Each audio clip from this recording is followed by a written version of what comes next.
Yo, yo. What up?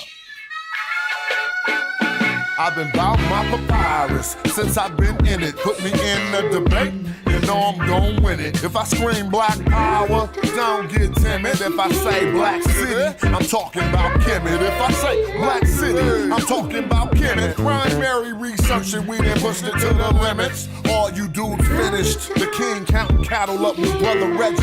When I'm in Oakland, smoking, bro, they love the Chevy. Back in the day, it was the spokes on the chariot. Long procession when the king got carried out to every spot. Woman looking nice as ISIS. I read ancient texts, so my advice is priceless. Nubian gold, your ice don't entice us. Beating me harder than counting grains in your spices. Your heart was beating, but your brain dead, you're lifeless. Pseudo more, yo, they ain't nothing like us, yo. Don't try to make me mad.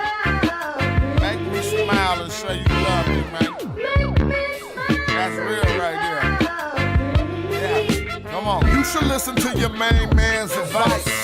Do a YouTube and apologize like Dice. Or the back fade coming like the Antichrist. Egyptologists sent me reading and said that I'm nice. I got a Stella with your name on it. I'm like Sargon. You the type of dude wake up and your car gone. Told, cause of the money you owe. Before you stream, you should clean up that humble abode. Like I'm not on the back of my woman in gold. I keep the pseudos running, people coming in droves. You catch me on a live stream with Pan-African James. When we building, call us by our African names. I'm for the children. And ain't nothing happen to change. We on that black hype, so we still packing them things for protection.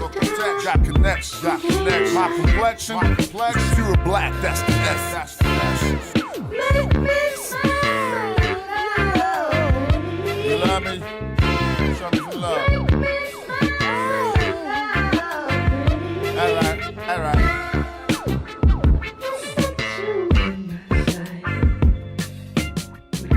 What up? Say peace if you roll in the building so we can get the show started real quick. Get a little activity popping.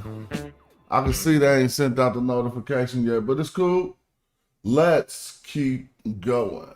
Listen to this. Yeah, and I'ma work cause I ain't going out lazy, bruh. Thought he was conscious, but the homie just played me, bruh. The house of consciousness is going out crazy, bruh. They crazy, bruh. Alright, it's getting kinda dirty in these YouTube streets. The Amin Ra squad, God thinking you dudes weak. Islam or Judaism, where you learn what you dudes teach. The West African rappers slapping with that voodoo speech. All that sub-Saharan terror about a kufu feet. I'm like Norma, the agricultural farmer that grew you wheat for the storehouses. We feed the Hebrews and lead the people when we defeat the feeble. They wanna know polite rip me off, but Sonetta paid me my money though. That mean he 100. And I'ma work cause I ain't going out lazy, bruh. Thought he was conscious, but the homie just played me, bruh. The house of consciousness is going out crazy, bruh. They crazy, bruh. Nubian with the Jews, I rock the pinky. I think Jesus got to save me. A doctor save me, a Dr. Inky. I cop the copper jewels on blue and red. I'm not the chakra doctor, y'all claim woke. But you in bed, you won't pop a chopper, you Grandmaster J. You just talking. Punks turn the other cheek and you will walk away. Y'all gon' have to pardon my Moorish. That's to Harker Bay. I'm on that black African power on my darkest day.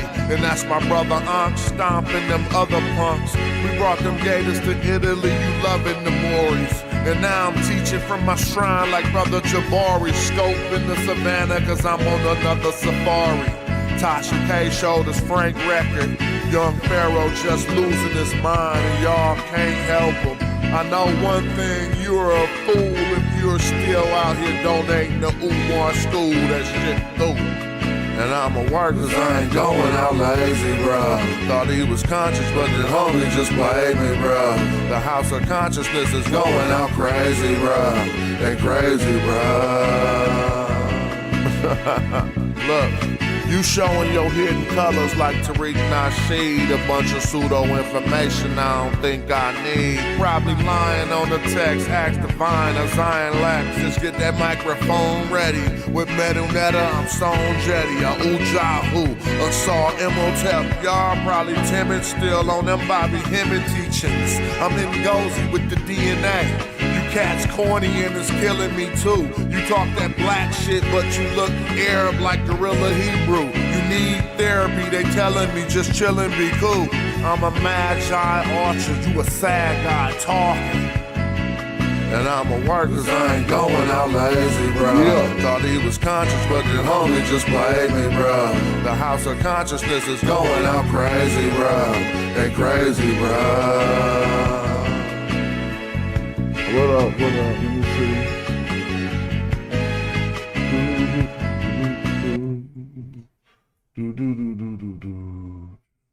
If you don't know, you can get them tunes.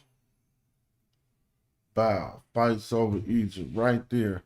Cop on my Bandcamp, Casual One at Bandcamp. But what's up with the people though? How y'all doing? Let's see if they let anybody roll up in this joint. Today I got a little bit of time to stream. So it's cool. Build this page back up. Make sure y'all say something when y'all come in. All right. Let's watch this video about Trump and his white South African refugees, quote unquote. The president has shown support for South African refugees that are coming to the United States next week. Can you talk about what these refugees are fleeing and why this is a priority for the administration? Well, the president has actually signed an executive order on that matter. My office can get it back to you, Michael. But this group in South Africa has faced racial persecution. In fact, the government there has vowed to take away their farmland that they own. And so the president has talked significantly about this. As for further details on refugee claims and asylum claims, I would defer you to the State Department. Deeply and morally wrong-headed and repulsive. These are the descendants of the people who created the most diabolical system of white supremacy in human history, apartheid. They're not directly responsible for it, but it was a system that actually moved black people off of the arable land. So they inherited the land that the black people had to give up. It was called forced removal. It was something called a Bantustan policy, where they moved black people out of the cities and farmlands into these remote areas with non-arable land. I mean, it was just one of the most worst processes ever. But what has happened in this strange, bizarre world we're living in is that the Afrikaners have become the darling of these right-wing white supremacist movements around the world. Trump amazingly called it a genocide, one of the worst lies I've ever heard him say. There's just been a small handful of farmers that have been killed over the past 10 years. No land has actually been expropriated. There is no white genocide. White people are hugely privileged, and that is our failure. I spoke to some matriculants from Hanover Park, I think about 10 days ago, and I actually got tearful when I said to them that I apologize on behalf of my generation, that we haven't done more to dismantle the long tentacles of apartheid. Hi guys, welcome to yet another video. It's Ndagiri here. Thanks for clicking on this video. So this is something I've really talked about in the previous videos about white South Africans that, you know, ran to the Trump administration talking about how they are going through a genocide in South Africa, which is crazy to me because when I think of it, when I see and talk about a genocide, there's Congo, there's Libya, there's Somalia, there's Palestine. Those are examples someone could give and you're like, oh yeah, actually it is happening and we've seen it and still see it happen.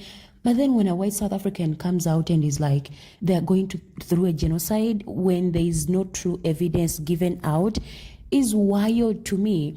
And it's so interesting actually that these people, because they are being called out, like the white South Africans, they are being asked to show evidence, to show documents on how they acquired the lands and, you know, the farms that they actually own in South Africa, like really, truly show us how you acquired these things. That's a genocide. Of course, Trump had to, you know, accept his people. But then the twist of it is white Americans especially are not happy about this. They are like, we are trying to get rid of other people you're not just going to bring in these Africans from Africa to America with our earned taxes that we give and pay the government, Man, and you make us afford to give like me these make people this housing different. when we are homeless, give these people funds when we are struggling, make it make sense. Like, they are not happy. Like, white people are not happy for the administration of Trump bringing in South Africans, white South Africans, to benefit off of their sweat. And I think it makes sense because these people are not going through anything. They are just running away from accountability. Guys, listen to people's, opinions about this. Come back. Let me know your thoughts on it. They only want white people here. Because when we think about refugees who need immediate resettlement, expedited screenings, we usually think about people who are fleeing extreme violence, persecution. So we're going to go in on everything she talking about and everything they breaking it down. I just want y'all to see some different viewpoints on what people talking about the white South Africans that obviously Elon Musk then came and gave them gold cards. They done hooked up gold cards with Trump. Like, yo, let me get some few gold cards. Like, what's up? The Plug Media, what's up? Todd Barbie, but is that Tim? What's up, Tim? Peace in the building. But yeah, he didn't went and gave their ass some get in free cards. You feel me? And now everybody ain't happy because we look at black people, white people as one thing, but some of them, nah, they don't look at it like one thing. They like, that's some South African Dutch people, so they on their head. But peep game. Famine, war, in places like South Sudan, Myanmar, the Congo, not white Afrikaners. See that chartered plane the Trump administration is sending? It's not going to collect refugees that have been sitting in resettlement camps for years, fully vetted, waiting to come to the United States to escape violence. No, it's going to South Africa to collect white people who claim they're being discriminated against. Why would they be getting discriminated against? Probably because they spent generations instituting legalized forms of racial segregation and discrimination called apartheid, aka Stephen Miller's wet dream. See, while the rest of the world after World War II saw that maybe racial discrimination not such a hot idea and favored more policies of integration and away from colonization, Afrikaners doubled down on that shit and instituted apartheid. Although it ended over 30 years ago, the social and economic legacies of apartheid continue today. South Africa is the most So we was all, a lot of us watching was alive. You remember all the apartheid stuff? We had never been to South Africa, but if you had traveled over there, it wasn't cool. You was gonna have to stay in the black areas. unequal country in the entire world, according to the World Bank, with white South Africans earning over 12 times what black South Africans do. But don't worry, we're going to make sure that the white Afrikaners who instituted generations of discrimination and segregation against black people get everything they need to get started here in the United States in their new life. Donald Trump is chartering a plane using U.S. taxpayer money to bring refugees from South Africa to America. Now let's think about this for just one moment. What is the same about all these South African refugees that we might notice? They're all white people. That's right. And so when we talk about deporting people, it appears that they're mostly non-white. But we can bring in South Africans who are white. And I just can't shake this feeling. I just can't shake this feeling that maybe, and I'm not saying it, I don't know, I'm not there, I'm not in the room when these conversations occur. It seems to me that it's possible that these guys in the White House are motivated by certain aspects of these people that they're bringing in and taking out. I'm not saying it's true. When Donald Trump sends in white South Africans, he's not sending us their best, all right? He's sending us their failures, he's sending us their crybabies, and some, I assume, are really good people.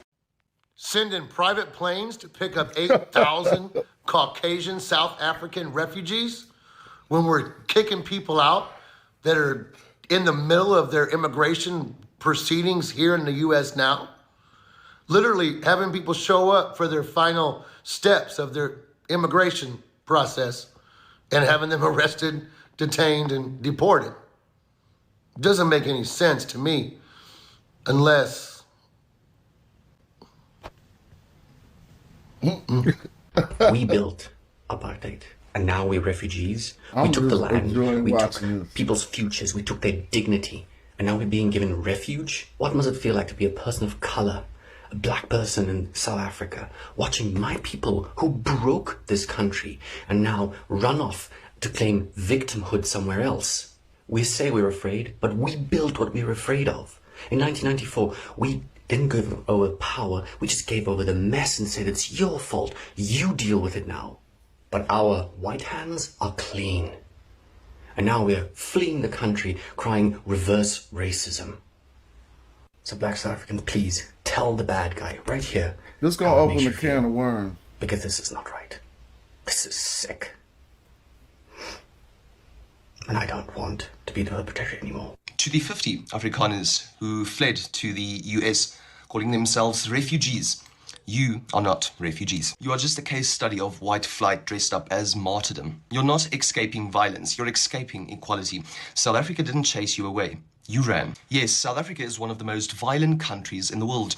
Yes, brutality exists. But let's be honest, violence affects all communities, not just white farmers. Black, colored, Indian, and yes, white people are all targets of a national crime crisis. What we have is a breakdown in safety, not a white genocide. This is not ethnic cleansing, it's criminal collapse, and running to the US won't fix it. You are part of a 7% minority, but somehow still manages to control over 70% of the wealth. That is not persecution, that's privilege on a guilt trip. And let's be real, if we tried to relocate just half of the Afrikaans population, it would take decades, billions in logistics, and you'd still end up culturally homeless in a country that don't want your apartheid baggage. You're not brave, you're not victims. You're scared of a world where you don't get to be in charge, and that makes the rest of the Afrikaans community cringe, because you make us look weak. South Africa is broken, and it's our problem to solve. So if you don't have this spot... I feel his perspective, but I think it's a little bit deeper than what he's saying, because it seemed like the fix was in all the way. Like, this was one of Elon playbooks from day one. As soon as he peeped he had Trump pulled with Trump and was going to be in the office like that, he was like, I can hook y'all up. Just on some I can hook y'all up billionaire talk. Like, oh, you want to leave South Africa and get free everything in America? I could hook that up. And it even went deeper. We'll talk about it. But if you go look at some of the first pictures of the people who call themselves crying out for support from the US, dude, them the worst images of any, I'm not talking about the worst images of refugees, but it is a bad image of something that you want to call a refugee. They lightweight laughing. They lightweight smiling, chuckling in their refugee polos. Like, look, I'm a refugee. Take me to America. Like, this shit is sad, but we're going to talk about it. Fine to do so. Stay gone. To all of the South African Afrikaans refugees that are coming to America soon, I just want to let you know, as someone whose wife is Afrikaans, who's been to South Africa multiple times, you're gonna have a bad time. There's no white genocide happening in South Africa. You have crime that's happening as a result of racism-fueled generational economic inequality, the same thing that's happening in America. We're just a couple decades ahead of you on the unchecked capitalism timeline. But I have good news for you. You don't have to worry about the cheap exploited labor rising up against you anymore, because now that you're in America, you'll get to be the cheap exploited labor. If you were middle class or upper middle class in South Africa and you come to America, you're poor now. Like, really poor. You're not gonna have maids and gardeners and personal servants that you can pay $15 a day for. Now you get to be the cheap labor. But by all means, please come to America and experience the American capitalism that Elon Musk's been raving about to you. You'll probably love it. You know, what do I know? There's probably very little chance that you'll end up going back to South Africa in a year or two after realizing how overpriced and fucked up America is. I wouldn't even worry about that as a possibility. And if you think I'm being mean to these people because I think they're a bunch of racist, bigoted colonizers who wish they could go back to apartheid South Africa, it's just because I do think that. But to them, I say, welcome to the American dream. Please let me know when you've woken up from it. I gotta say, it is quite interesting that even their own people are calling out these white South Africans. They're like, the truth is there is no genocide going on in South Africa. This is all propaganda, just to make black South Africans look bad. And this is the thing they've always done. They come do the shittiest things to, people's nations, but when accountability comes in, they twist history, they change history and make themselves, look like victims. But when the actual victims come out and speak up, then they are being too much. The same thing Black Americans are going through, talking about oppression. People are like, Black people are too much about race and oppression. Like, you guys are not oppressed. Here we have a group of people that came as invaders, stole African people's lands, took down people's lives, created systems in South Africa that only benefit them. But now in a time of today when Africans are waking up and, educated, learning their history and claiming what belongs to them, they feel threatened that they have to call accountability a genocide. Make it make sense. But I love that now. But look at this though. Remember when that fake ass reverse racism came out? It don't even make no sense. You see, the person who made it, before I break it down, I'm gonna just say that this is an extension of all the schemes and scams that they intend to run under the reverse racism guise. But let's go back. We deal with words and linguistics all the time. And there's a lot of rappers and poets around me, right? Check out how this is a weak ass lyric or bad metaphor that don't make no sense. People have combated reverse racism in various different ways, but I just got a brand new novel way to point out how it don't make no sense. The term racism has nothing to do, I'm talking about the term. It has nothing necessarily to do with black and white people. See? It more or less just got to do with hating on somebody, stifling someone, holding people back because of their race. So there's nothing about white people being the owners, possessors of racism for them to claim ownership of it in order to install reverse racism. Because if racism was just between any two arbitrary races, then reverse racism would not just be when white people feel that some racist shit is happening. So they basically messed up. They took ownership of racism and said, yeah, we're the biggest racists in the world, and now what you're doing is reverse racism. Without them taking ownership of racism, you'll see that the concept of reverse racism don't make any sense. If it does, explain in the chat what it is. Without you making white people be the owners of racism, which they are, but I'm saying not inherent to the term, they are not. The term is just a linguistic term, and it means, stifling people based on race. If I could give you a quick overview, right? So what's reverse that? That's helping people based on race. So true reverse racism would be helping people based on their race. It wouldn't be when a white person feels like something racist happened, else they're admitting that the correct direction of racism is from white to black. That's the direction, like a one-way street. Feel me? And it got a one-way sign. And if you see anything going the opposite direction, is reverse racism. So that's already hella dumb. But When I was saying this was gonna open up a can of worms, the can of worms I was talking about more or less deal with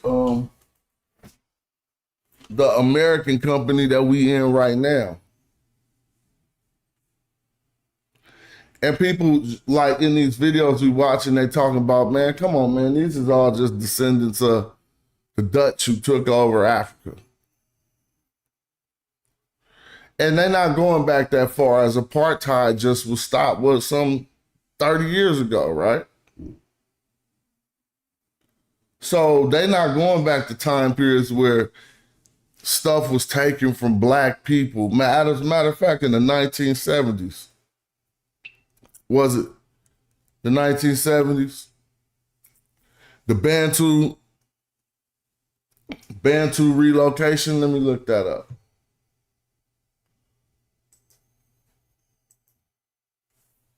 Bantu relocation.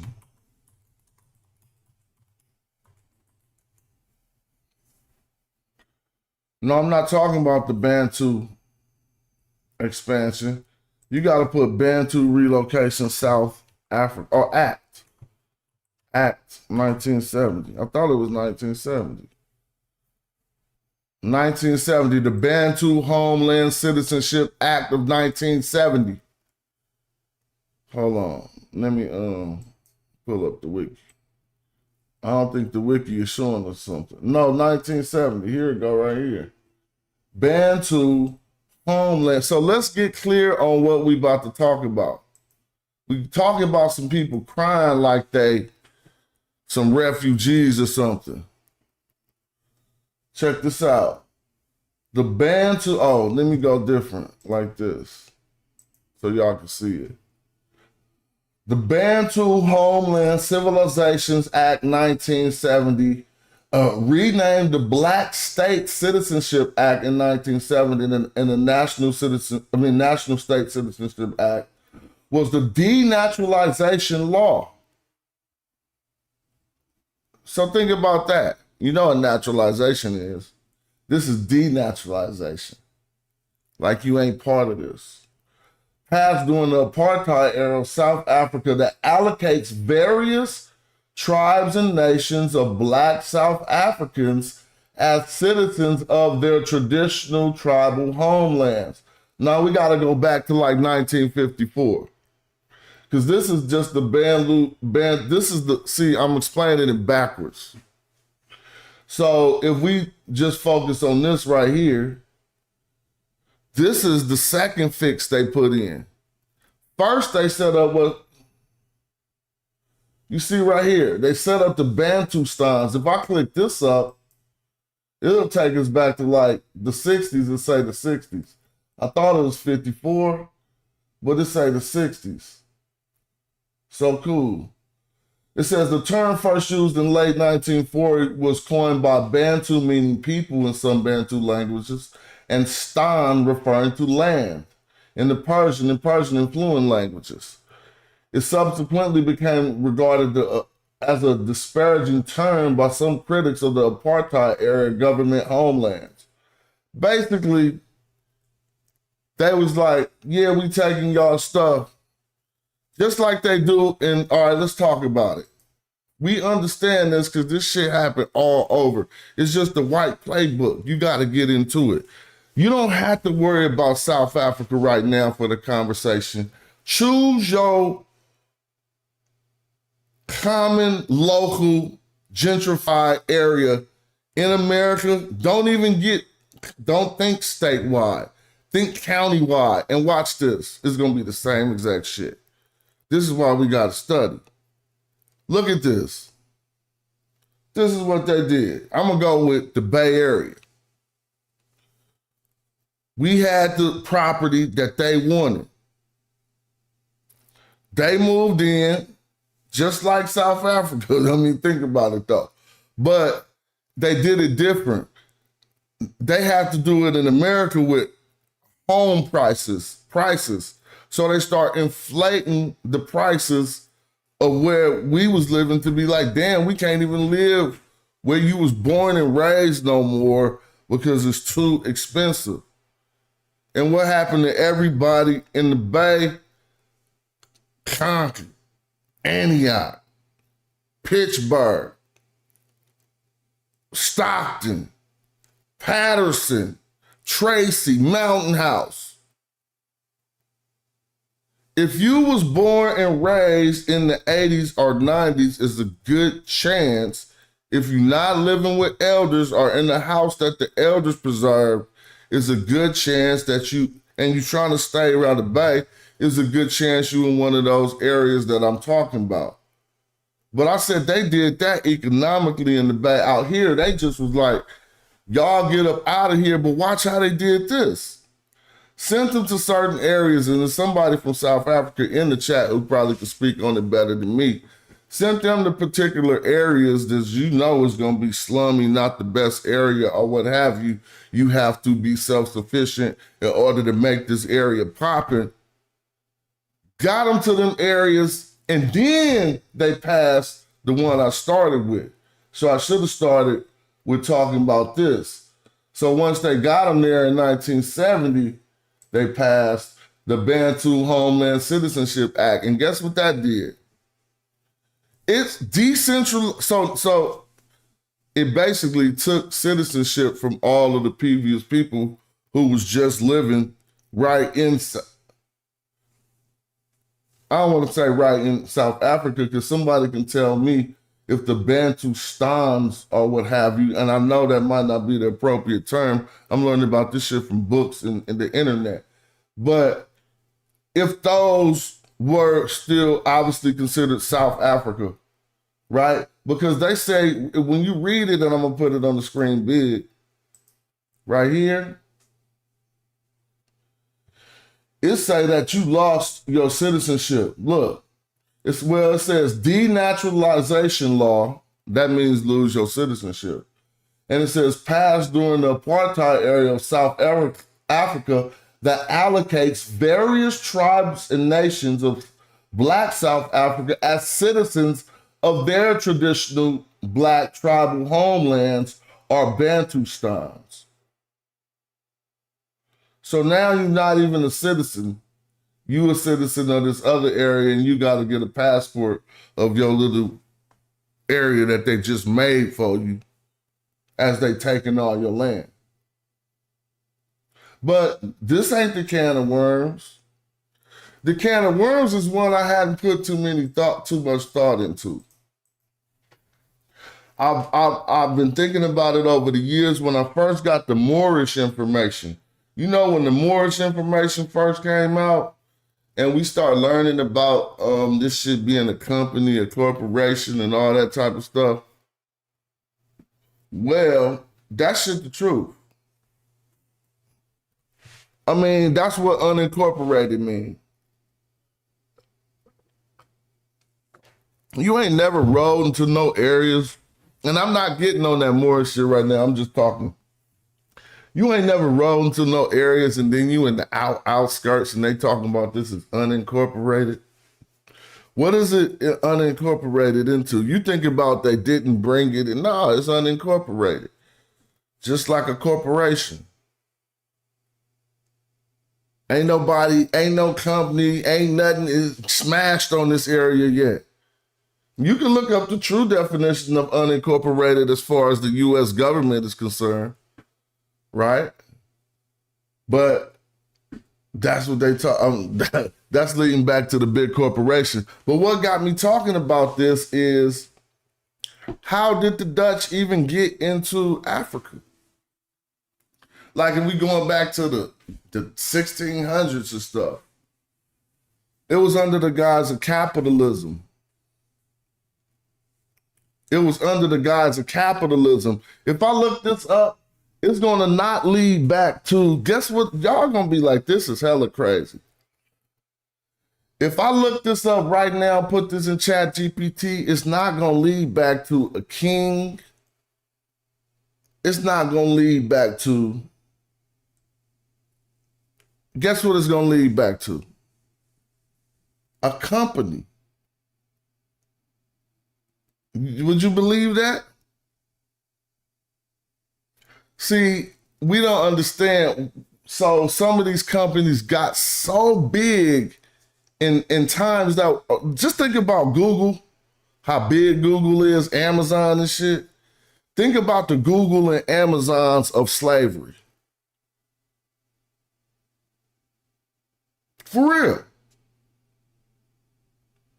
They got so big till they was moving meaner than nations.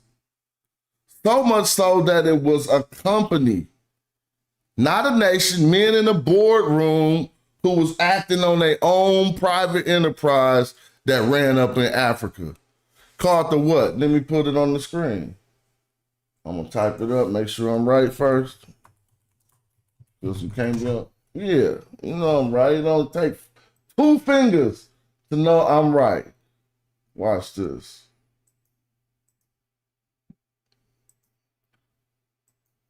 This company, bruh. And I did a video on this back in the day because some of the Jews who escaped persecution who ran up into these areas, the areas of the Dutch. So where is that? It's the Swiss. Where was they at? Sweden. Where's the Dutch from? Tell me, somebody put it up. That's Sweden. What is it? I don't know. It's something up north. But Netherlands, right? Okay, the Netherlands. The Dutch East Indian Company.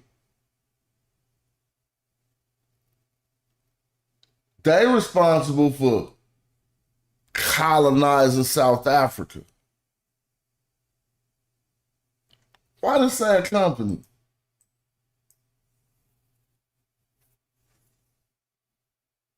So when we was talking about, it ain't as apparent as it appears. Yes, the East Indian Company, they changed their name. You're 100% correct, Karan Rice to say right here. The United East Indian Company. Why did they start calling themselves that? To get that Dutch name up off of there. But they only saying East Indian because they went and smashed some of that out too and was getting spices and stuff. Let's talk about it. Let's actually read about it. The United East Indian Company, commonly known as the Dutch East Indian Company, was a chartered trading company and one of the first joint stock companies in the world, established in March 20th, 1602 by the States General of the Netherlands. So let's slow down. By the States General of the Netherlands.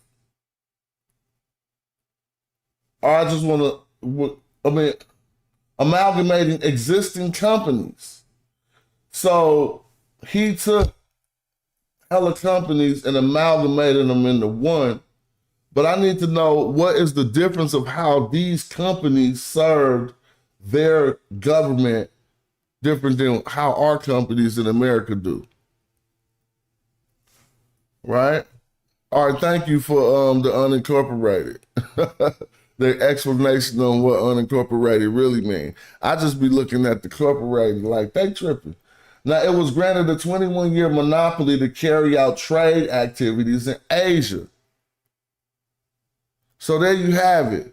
They was getting the spices first, and that's where they put the East Indian on there, but that's hiding all the other shit they did. I bet you this page won't even say nothing about how they slave with slave traders.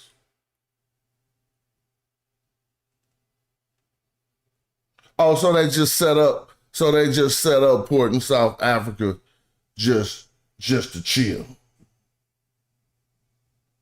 They wasn't looking for no new source or nothing. They just wanted to chill. But I got a video I did on this a long time ago. It was for General Johanna. Right? But I'm not going to go too far. I just wanted to point out, so at what point in time did the nefarious things that this corporation, this company did under the, I don't want to say it was put together by whatever. What time did that transfer over just to the normal people that's there? You see what I'm saying? Like, the company dead and gone. Oh, well, I don't know if that's true either. They probably, that's 100% not true. I bet my money it's not true that they're dead, that they're gone. But my point is, they switched up and we can't find them being the owners of the land and none of that stuff. What did they do? So they just was a company at one point and they put all the stuff in people's names and then dissolved, and now we dealing with their descendants?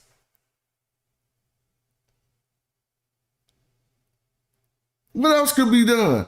So did they have an auction one day? Land grants.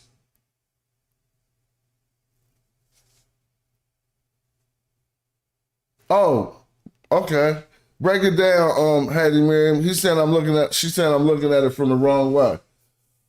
You might know more than me about the subject if you wrote a paper on it. I just watched a video on it. You feel me? It wasn't in recent times. It was an old one. It's very good. And now that we're talking about it, I'm going to see if I can find it. I think I know how to find it because it was in my General Johanna video. So I just want y'all to hear from the video because the video talking about more about when they were slave traders.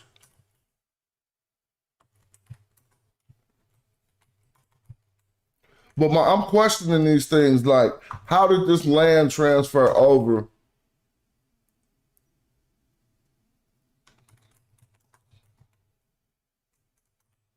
See if I can find it.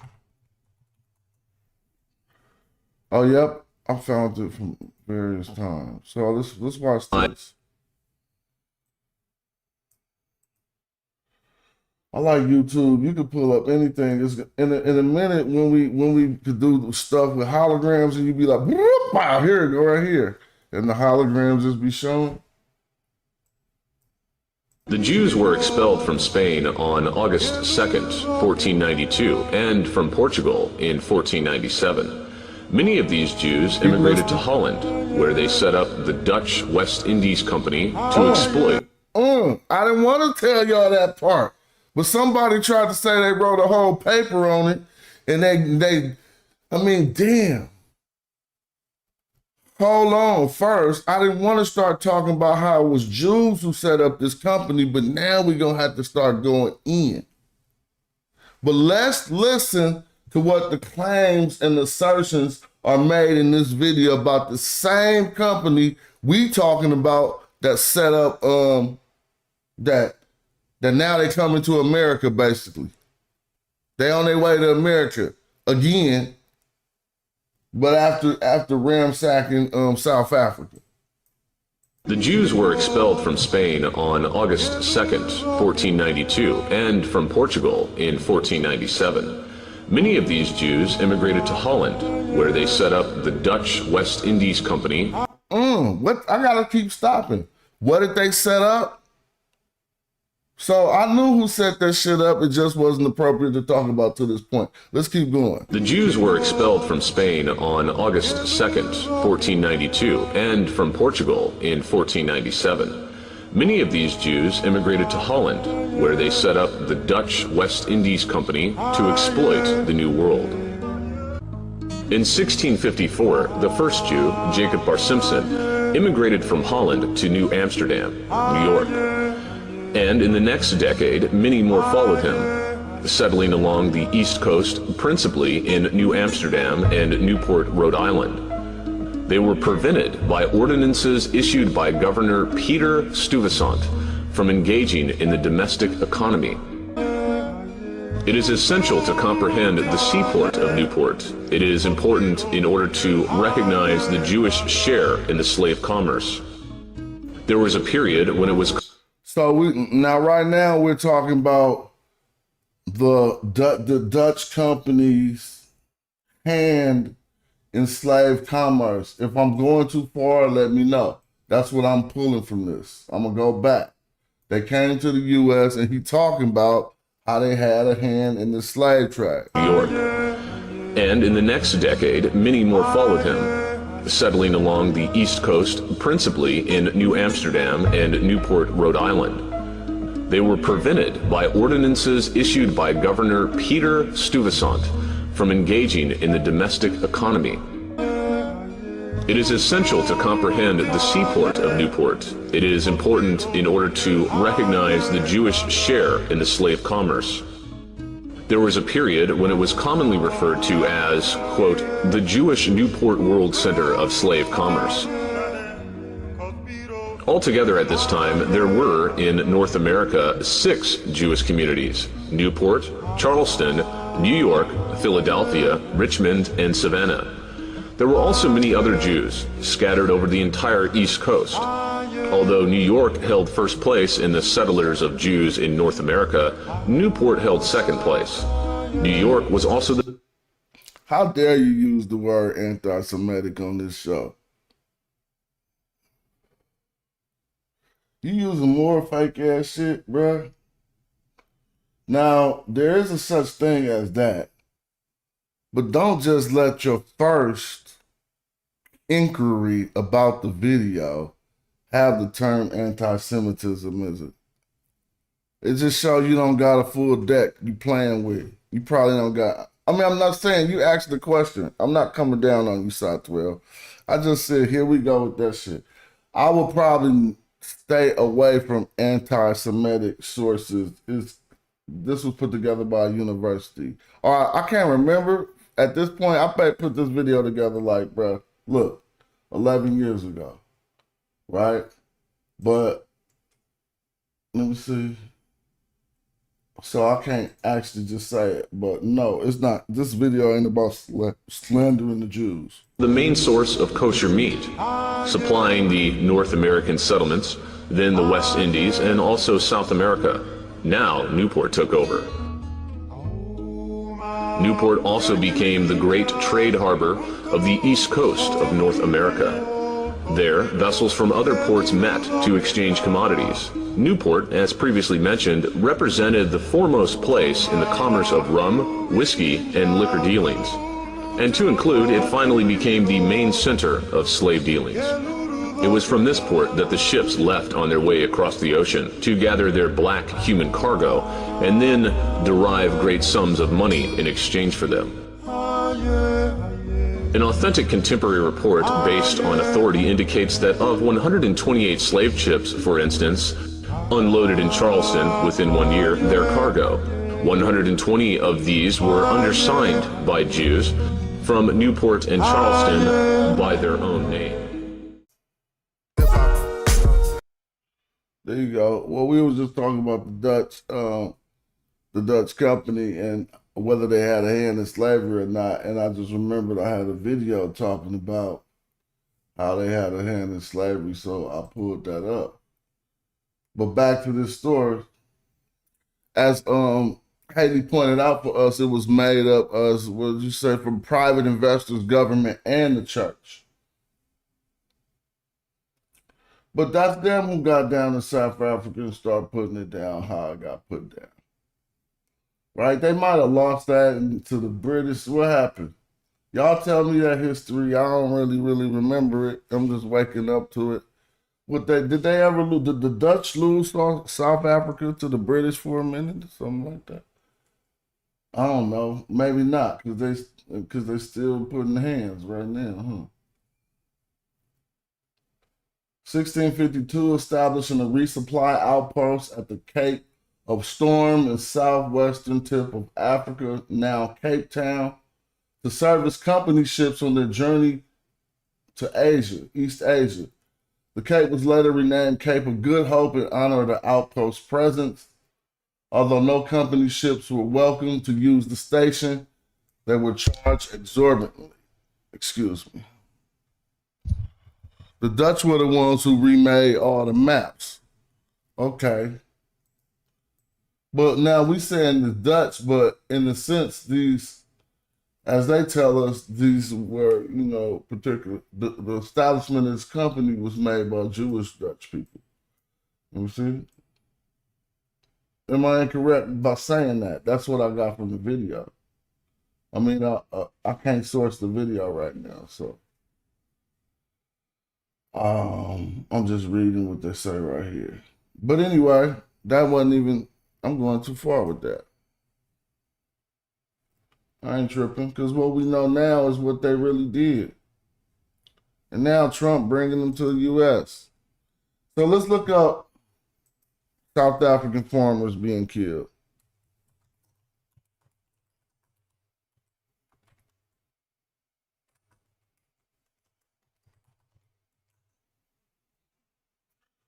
So I'm just gonna pull up South African farmer attack. So now let's check out all of this stuff. Notice how that's why this is just a game like the sticks. And when you don't use all your resources on the game on the sticks because you don't feel like clicking into that to that window and going to use that resource, well, what's gonna wind up happening is you're gonna play the game still, but you ain't gonna be, it's gonna make it harder to succeed. So how they use all their resources is they make sure they got it on Wiki. They make sure they got some fake protesters in the streets. They even get fake graffiti put up, bruh.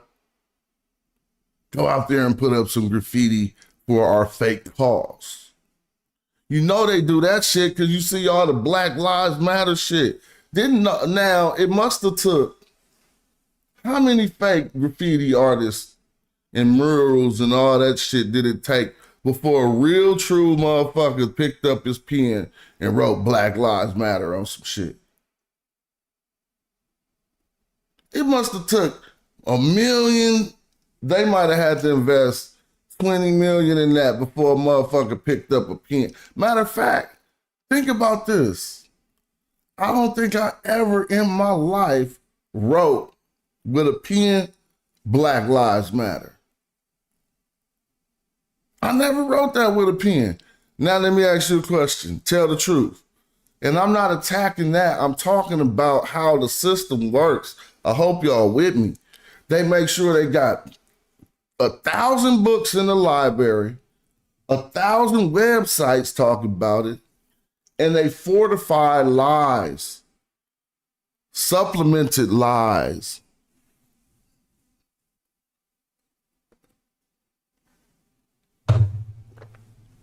So let's read it. I mean, now I'm not saying that these South African farm attacks didn't happen, but I mean, I wonder, is East Oakland liquor store attacks in Wiki?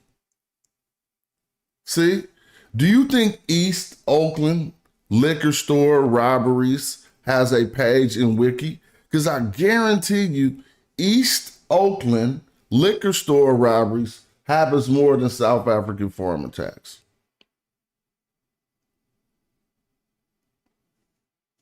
Yeah, you could tell BLM was made up by some government or something. I mean, it just didn't hit me right. It wasn't coming like from the, it didn't come from the hood. So here it says South African farm attacks are violent crimes, including assaults, murders, rapes, robbery that take place on farms in South Africa. Ooh. I guarantee you they don't have an attack for each characteristic they pointed out. Assault, murder, rape, robbery. The attacks target both white and black farmers. Oh, for real? The attacks target both white and black farmers. There is no formal legal definition, but such attacks have been subjected. I mean, that's just like violence, right? If they attack white and black farmers. I'm just reading here. Claims that such attacks on farmers disproportionately target whites are the key element of the white genocide conspiracy theory. Bruh, I was actually discrediting Wiki for a second, and I'm taking a step back because they're giving you some bars. What they said was claims that such attacks on farms disproportionately target white people are key elements of the white genocide conspiracy theory. Now we about to talk about this term, dude. This make me hella mad, bro. It don't make me hella mad because then you just wasting time on Earth. Like, don't get mad, but just peep game and think about how this should be happening. Everybody just watched in the same year and at the end of last year, from October 7th on, Israel indiscriminately bombing Palestine, right? To the point to where it took to respond to heinous crimes committed by Hamas on October 7th, right? Allegedly, right? Now, because I didn't see that, but I did see all the bombs. I did see the bombs, right? Now, dude, it took over 30,000, 40,000 people, and they'll still be on the news talking about, is this a genocide? This ain't a genocide. This is genocide? Arguing back and forth on whether it was a genocide or not. Seriously though, everybody had to see that. I ain't the only one that seen that. That it was all kind of Pierce Morgan tough questions. He's sticking it to people. Is this a genocide? Is this a genocide? They're acting like that's the toughest question in the world. And it wasn't. They say, no, that wasn't a genocide, right? Plenty of people in the world say it was. But you come back on the news after all that, find some white South Africans to where they ain't even been, the disproportionate theory about them being killed more than the black South Africans come from what? White genocide conspiracy theory.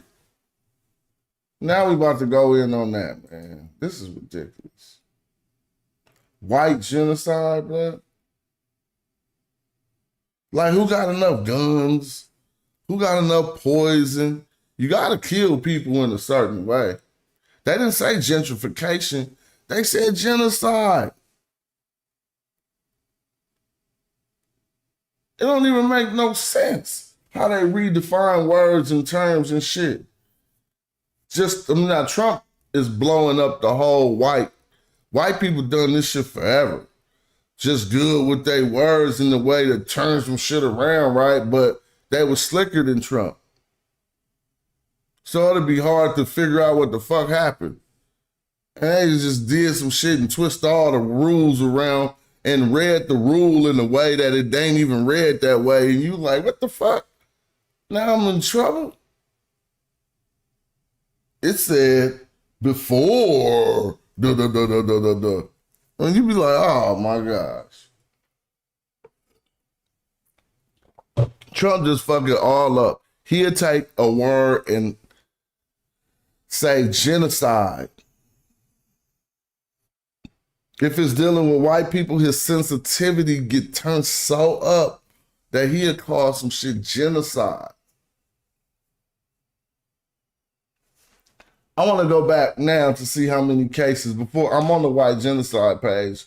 I'll show you. But I want to go back because I want to see how many cases they actually got. Right? See, I'm still on white genocide, so I'll just at least leave a little bit of that.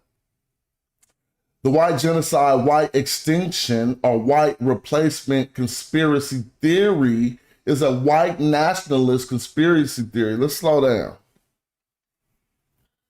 Because if you kicking all brown people out, see, they doing this fake shit with this fake brown, black, yellow, white right now, and they saying you kicking the brown people out. It's something to that. You feel me?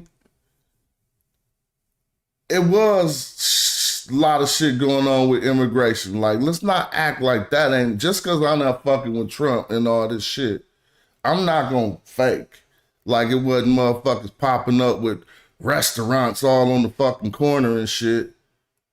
It wasn't restaurants on the corner. And then you motherfuckers, hold on. I'm not talking about See, I'm an international motherfucker, so no, actually, I didn't even like how I referred to myself. But I'm international, right? And so what I'm trying to say is I got to experience the greatness of various races, like I said in one song. And just to be invited to all these wonderful places, you know what I'm saying? To see exactly what they was doing in their own get down.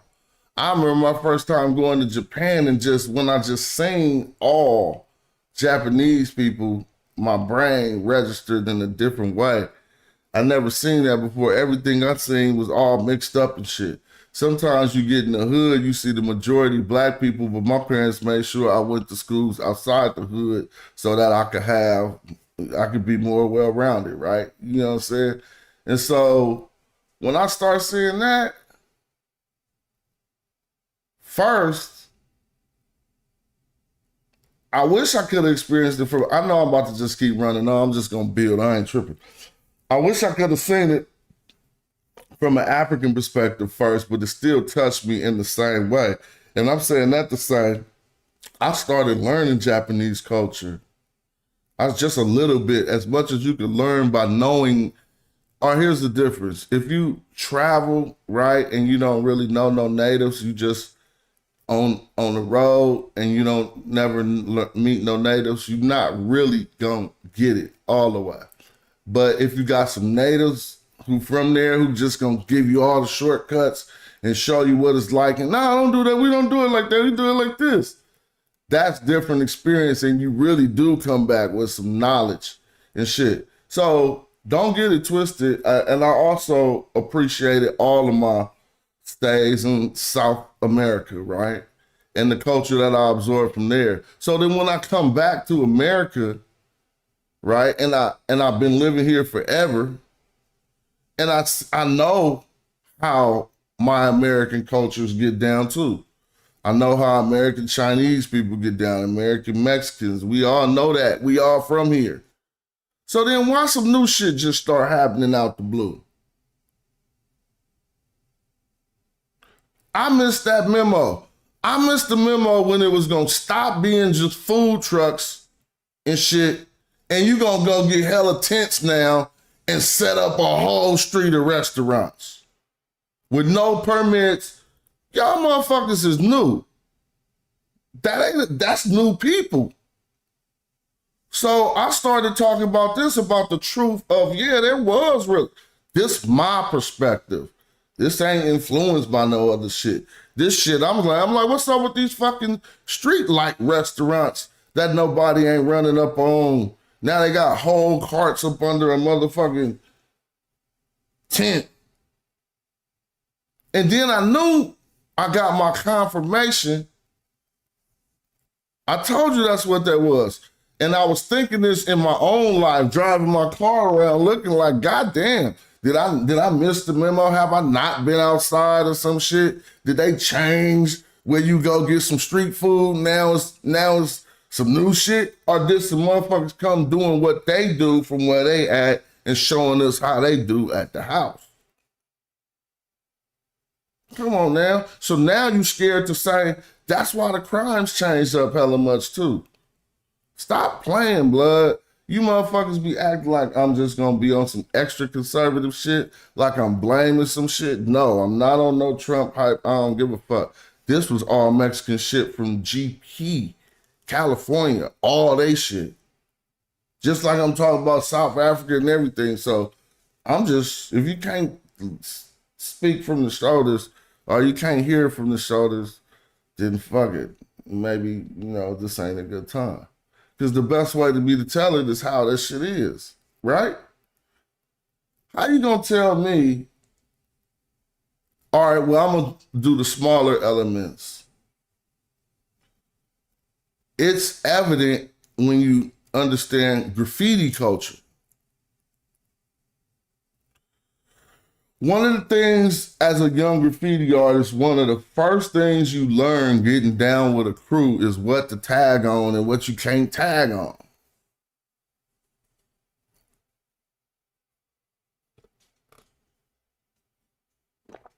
Oh, you think I'm wrong?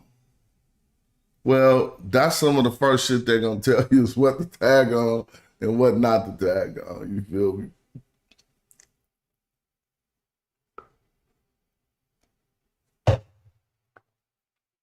You don't tag on no church. You don't tag on nobody personal property. How you gonna put up graffiti on personal property? Well, that's not all imported culture. That's some young, dumb, stupid people too. But when the tag and it's in the wrong spot, and the shit say something like XXV49, and that's some old import shit. He put the tag in the wrong spot. It's on the side of somebody's fence. And to say, yeah, you know what I'm saying? I just was looking at what dude, I don't know what he talking about. Whatever, you know, Roman numerals and shit. Anyway, I'm gonna get back to the original point. But I don't mind that little rant. I've been thinking that for hella long. And to me, honestly, that wasn't even as a big a problem as Trump made it to me. I never focused on it as a problem until the leaders of this nation start pointing out that there was some immigration problem. So since I couldn't see it at the borders, I started looking around for it. That's how people mess you up. I start finding that shit though. Please believe. Anyway, I think it should have been a lot better solutions to what we dealing with. But I know one thing, as little as I do get to travel, and as blessed as I feel when I get to travel internationally, it ain't one motherfucking nation I ever been to that I could sneak into and then fight to stay at that motherfucker. That's the stupidest shit I ever heard. So am I a Republican? You know what? I just changed some shit today and they asked me to re-register. I didn't know what to do. It was like, re-register to vote. Man, I was looking at that page for hella long. I was looking at it for longer than sometimes I might stare at the race category for hella long if it's like a financial application. My brain just be like, fuck is this? You know what I'm saying? Then I'll be like, okay, it's worse. I don't know, for the Christians, that's worse than denying Jesus to me. Like I said, for the Christians, you know how you get in trouble for that? What if you just put something to get on the application to get better results, but you really blacked and you didn't put that on the application? Yeah. But that's just my own head, though. That's actually not right. That's not the right way to win the game. You're supposed to play the game like you just like playing the sticks. But I would do that. How long have you stared at the race shit on that? Now, yeah, tell me, dude. Thank you. I ain't crazy, bro. We be having some of the same shit we be having to go through. Niggas don't talk about it, though. Hey, look, this the funny part. I might not get to go there right now. That's just some funny shit. I can't go there right now, though. But it just be about, let's just say this. Black men be trying not to talk about health and shit too. And we getting older, y'all niggas corny and motherfuckers. You better talk about health. Like, why not? Are you just gonna let it just Nah, that's over, man. You got I don't give a fuck. Cause everybody, listen, people live longer because they have better health care. Obviously, people live longer because they have better healthy routine. But healthcare, man, you can take a motherfucker with a bad routine and good healthcare, and he gonna be damn near neck and neck with a person with a good routine. He gonna fall off first, though, trust me. But I'm just saying healthcare is a lot, and so we got to start talking about a lot of this shit we be scared to talk about. You know what I'm saying? Oh, we're gonna get back to these people. Oh, I can't go too hard on Fam Bam though. I gotta pull them videos up. Not yet, because I might have some time today. We're going to kick back and kick it with Smash Rock Wellington, his elegance. We're going to put Maya Hepri up on the screen real quick to show y'all how we really do. When y'all want to learn, you're going to come here and learn about Black Egypt. You feel me? But I ain't even really tripping because I knocked down everybody. Now I'm looking for the paid government agents from the Egyptian government so I can just bottle boodle bip their ass. You feel me? I don't care. It don't sound like this when we get scholastic, so you probably don't even understand it. You one of them things that think things gotta be packaged up certain way. The truth don't gotta be packaged up no way, man. You just hit them with it. It's like a gun.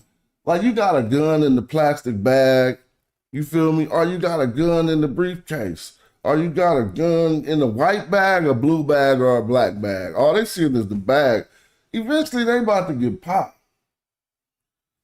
It's the same thing. It don't matter the packaging. The result is what you're going to get.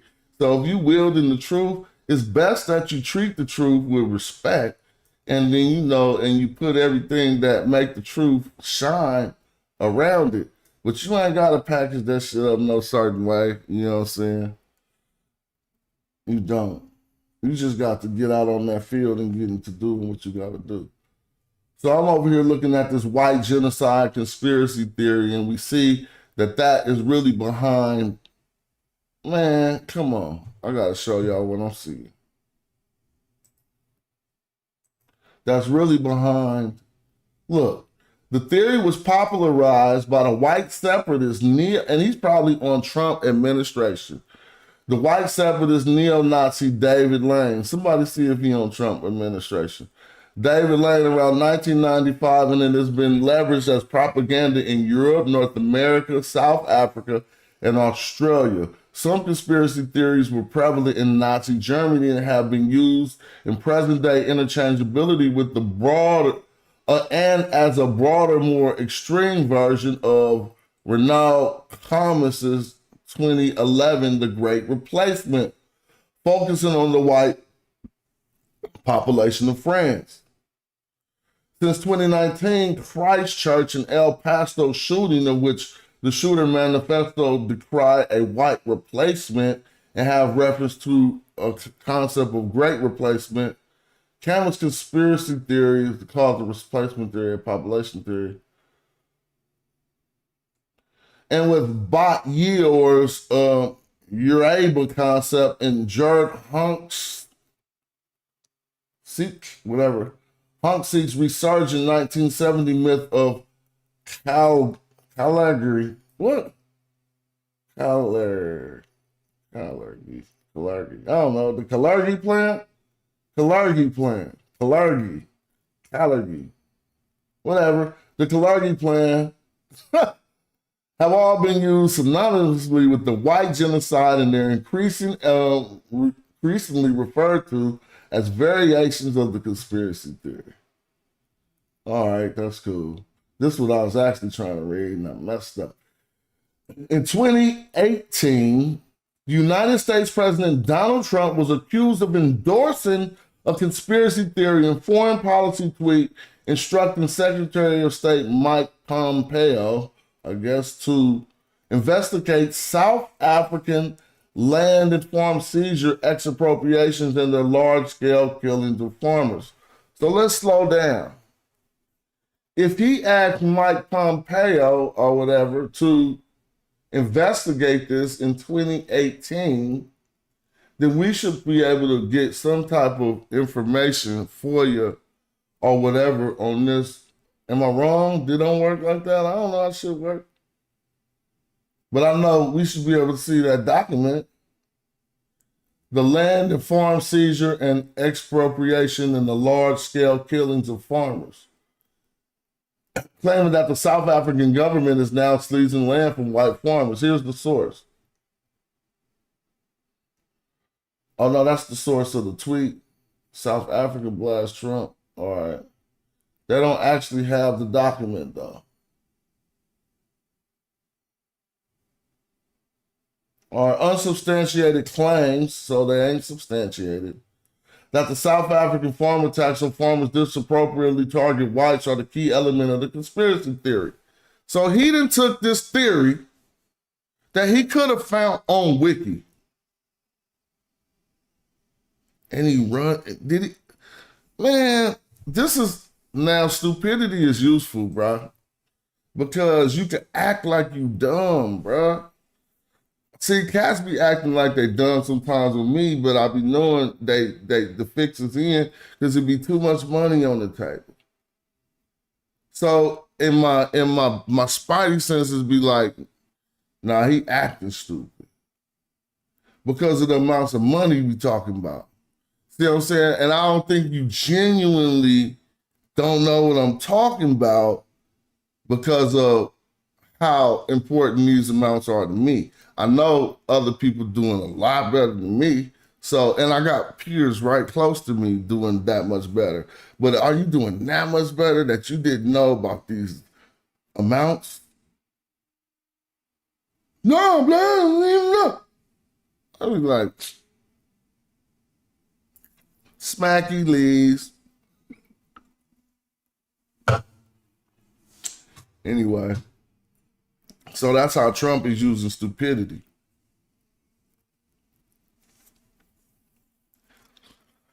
He can't be that dumb.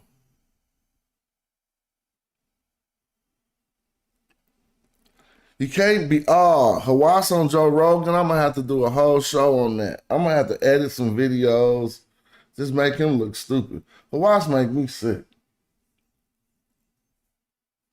I'm gonna look at that later though. Maybe I'll do a whole nother show on that. But could Trump be that silly? That stupid?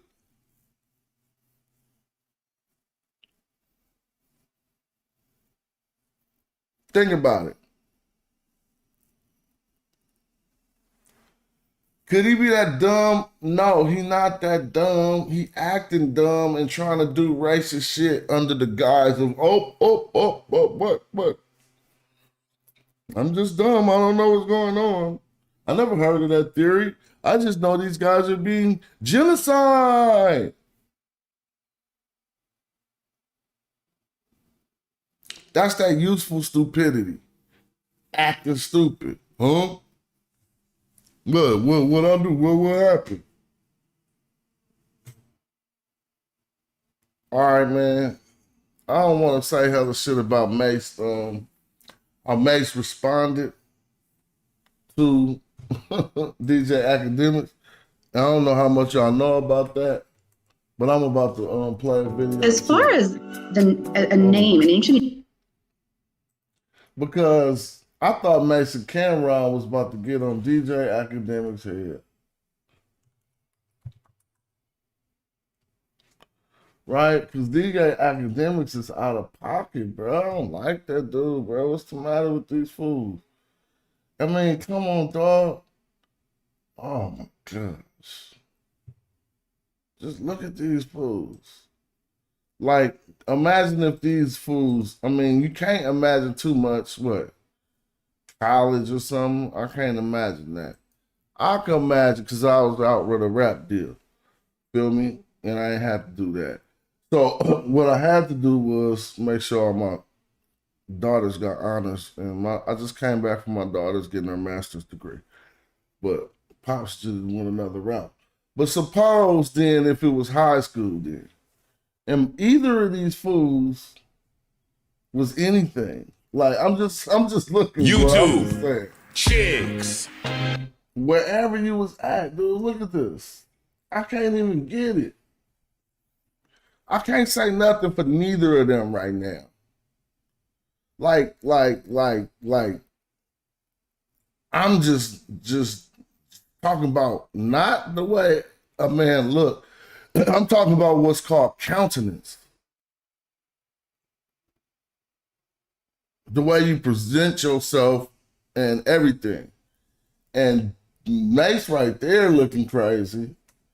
And dude to the right, he ain't doing nothing wrong. He can't help it. So I'm not, but I just don't like him so much because he be so evil-spirited, bro. Like, on some little kid shit. It only remind me of when I used to first got on video games, and it just was people being recklessly evil on video games for no real reason. Like, just so I was like, dang, they must just got that in themselves, and they just want to do that, right? Well, let's just listen to some of this right here. Because Mase and them be having the smoke for everybody. Well, Mase don't have the smoke for everybody. Okay, I'll take it back. Cameron more out there with it, right? Cameron is more out there with it. I mean, you know, ready for the smoke. But I already know that they told themselves, we with the shit, and we gonna get into all the shit, right? In order to blow our channel up. Y'all know they said that to each other. Because you got to have a philosophical meeting about what type of channel you about to run. Right? Yeah. I thought yeah. So you got to have you got to say, okay, on this channel, we're not going to cuss. We're not going to say the N-word. They said we going to say the N-word forever. But anytime, anything, we're going to say pause about things that aren't even gay to make us seem oversensitively to gay. You see how pause backfired on this nigga? Let me show you. Damn, cats don't be cerebral. Come to my show if you just want to think and trip and shit. This is a pause backfire. Y'all don't understand. So, y'all know people say pause when one of their statements seems like it might be gay or some shit, right? And you know, that shit funny when it's done right. But you watch their show and hella people's shows, I'm not tripping. I'm like Rock Nut, shout out, that's my dude. He'll call me a pause protester. I ain't protesting. I just be like, damn, what's up with y'all brain? Because now you playing the game where you bringing attention to some shit you supposedly don't want to bring attention to when you didn't even reference to some shit supposedly to you didn't. So they'd be like, you know, he came outside, pause. He came outside, pause. Your brain thought anything else but somebody coming outside? Why? And you got to keep letting me know what your brain is doing when you saying these normal statements. Man, please. So that's why I'll be like, man, I just tolerate the pauses on their show because I don't think I'm just gonna tell you how the pause backfired.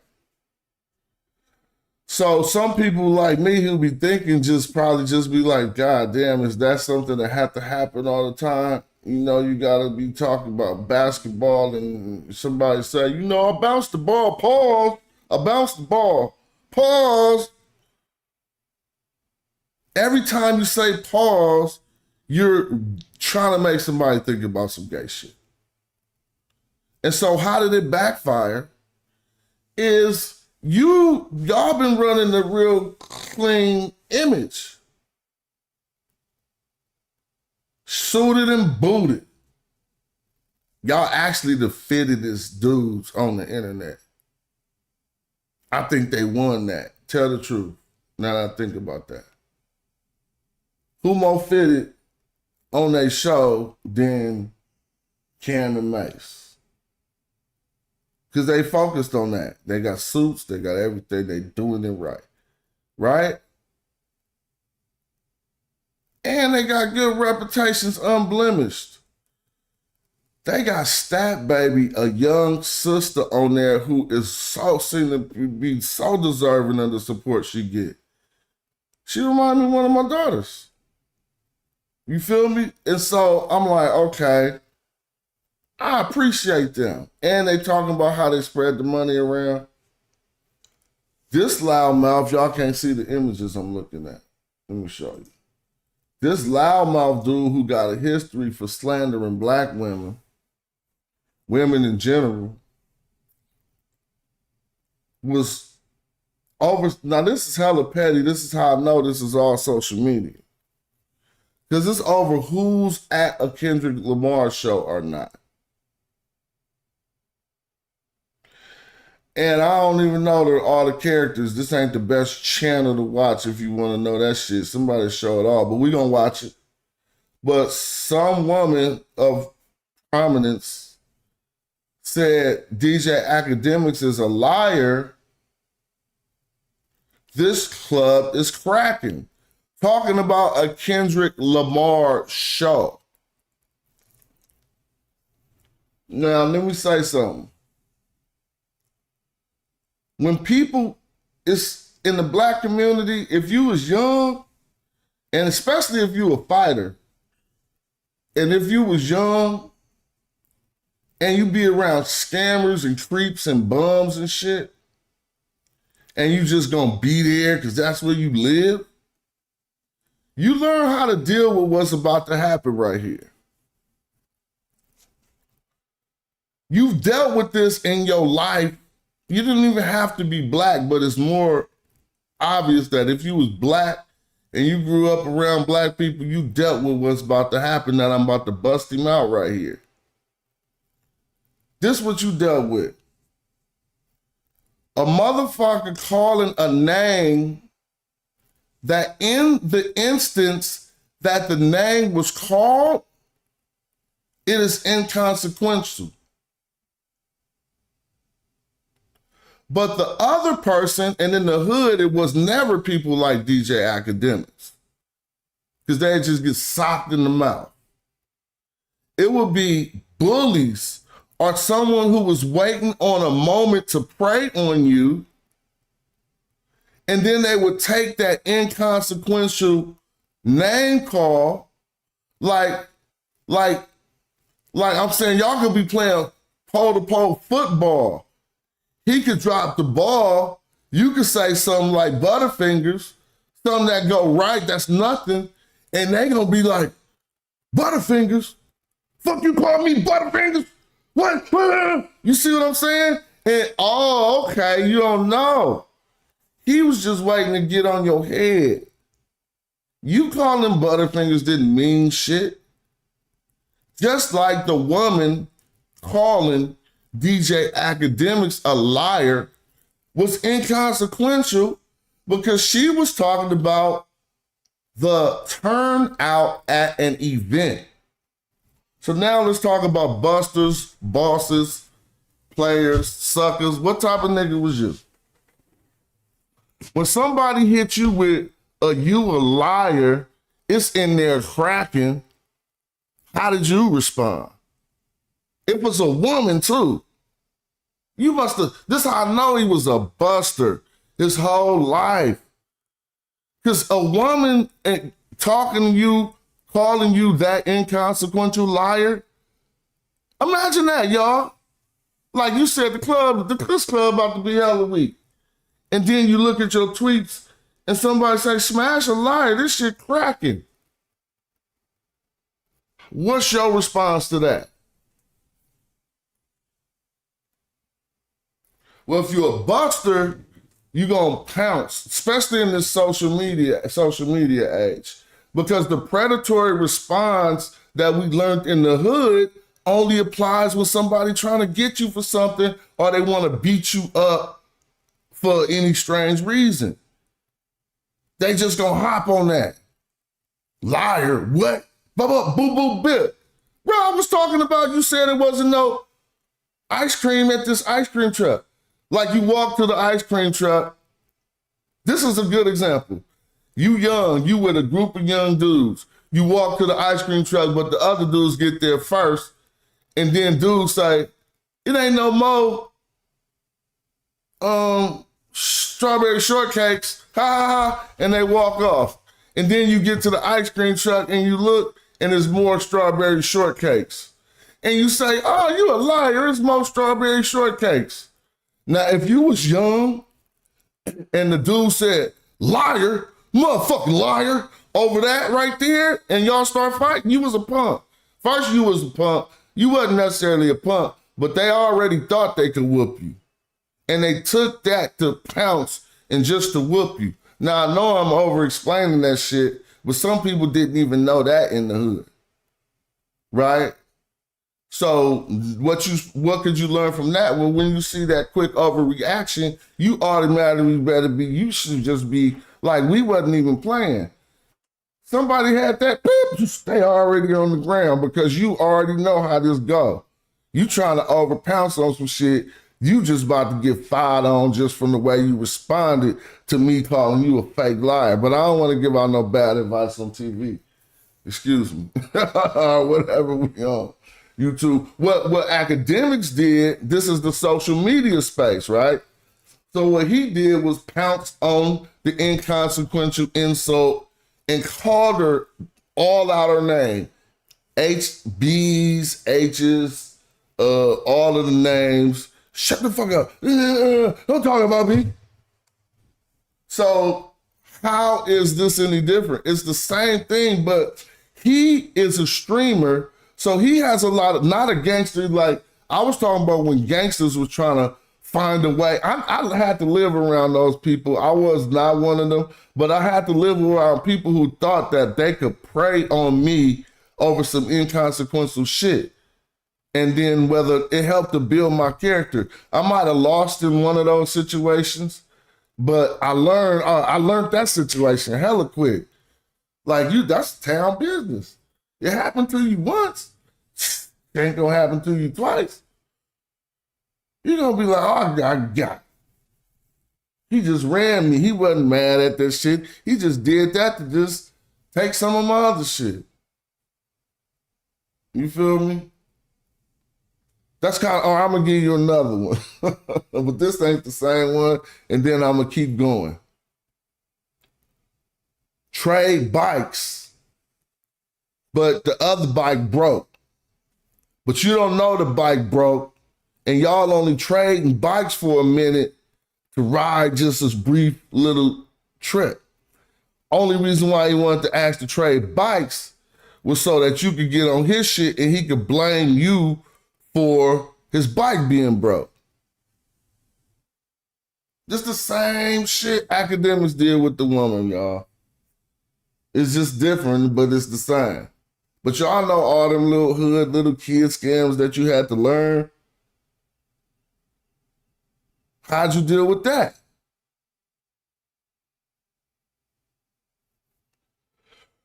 I'm gonna tell y'all now, rest in peace, Jamani. Oh, hold on, before I tell that story, I'm gonna play this video. If I could come back to that story, I will, but I'm gonna play this video. Let me see. Hold on, what I wanna do. Cause I'm over here feeling kind of crazy. So hold on. Step out the room. While we looking at this, let me see.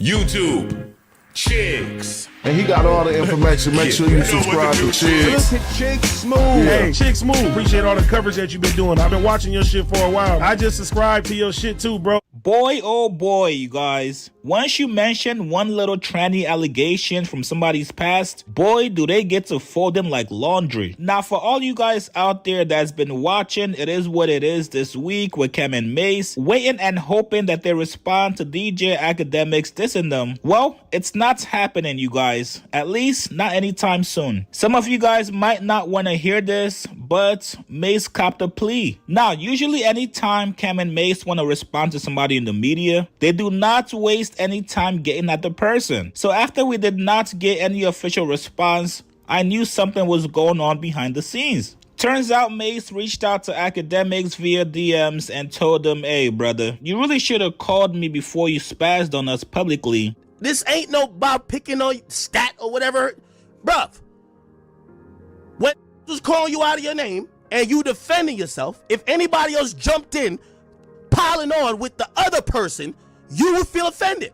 You ain't see the whole media jump in basically saying, oh, nah, Mase was fucking trannies. No. So just stay out of my business. And I'm saying it respectfully for all of y'all. Stay out of my business. Woman called me a liar. I'm defending myself. Please don't jump in and try to pick a side already. Unless you're trying to say you're trying to get it up with me. Same thing with Cam. Yo, Cam, saying you got socked in the eye by whoever the fuck. Well, True Life, this and third, and you showing the pool, this and... Bruv, nobody jumped in. I love your music. Me and you gotta... I like you, man. I don't like... Oh, my God. I have to explain this to people, but I'm going to let y'all listen to that rant. How do you... If you had 2 words for the rant that he just did and all the little shit he just did in that rant, all the things he just did, the violations he just did, while he's using the word, I'm not going to violate you. And then he got that look on his face. Oh, my God. This is egregious, bro. What type of men we dealing with? This ain't no about picking on stat or whatever. Bruv, when was calling you out of your name and you defending yourself, if anybody else jumped in piling on with the other person, you would feel offended. You ain't see the whole media jump in basically saying, oh, nah, Mase was fucking trannies. No. So just stay out of my business. And I'm saying it respectfully for all that of y'all. right there. Stay out of my business. What Woman called me a liar. No one was talking about any slander that has been put on Mase before. And when you do what he just did, if you do that, you see anything that don't really work and y'all just carve this thing out in a civilized society, if it don't really work, by passive aggressiveness is not natural. I'm not saying that everything aggressive is a brute and cats don't have cunning, but cats are not canines. Felines, excuse me, are not passive aggressive. They pouncing on your ass.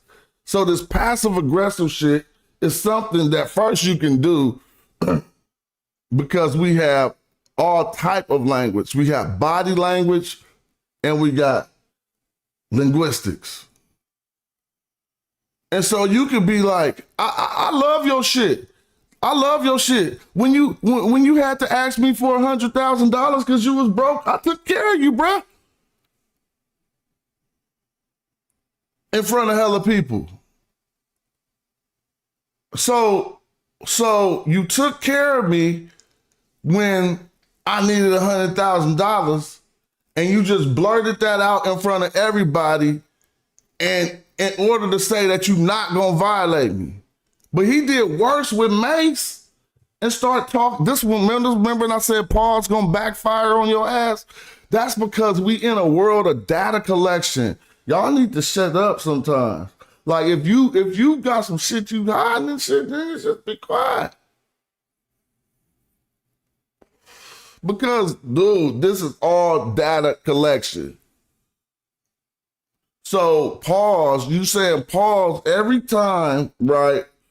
Anything come up abnormally, like you abnormally on some pause shit to where it's a game. Now you didn't anticipate that somebody was gonna just go pull up some slander on you that's really in that category. Now all it's gonna take is somebody to smoke a joint and shit and put the 2 and 2 together and be like, that's why they be overdoing that pause shit.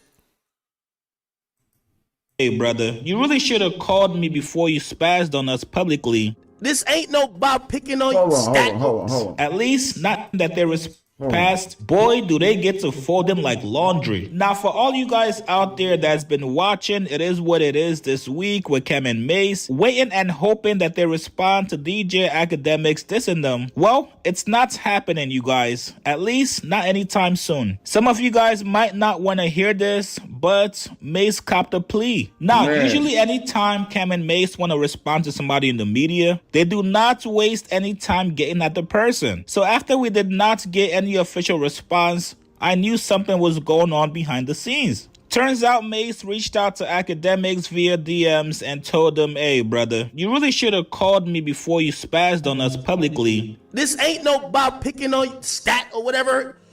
So Mase got in the DMs. Now this is the question. We need to see the timestamps on that DMs. We need to see the timestamps, because if Mase got in the DMs after he said this passive aggressive shit about trannies, and then you be pausing so much, then you just ain't nobody said nothing, but you saying that the world said, the internet saying it. Bruv, what just calling you out of your name and you defending yourself, if anybody else jumped in piling on with the other person, you would feel offended. You ain't see the whole media jump in basically saying, oh, nah, Mase was fucking trannies. No. So just stay out of my business. And I'm saying it respectfully for all of y'all. Stay out of my business. Woman call me a liar. I'm defending myself. Please don't jump in and try to pick a side already. Unless you're trying to say you're trying to get it up with me.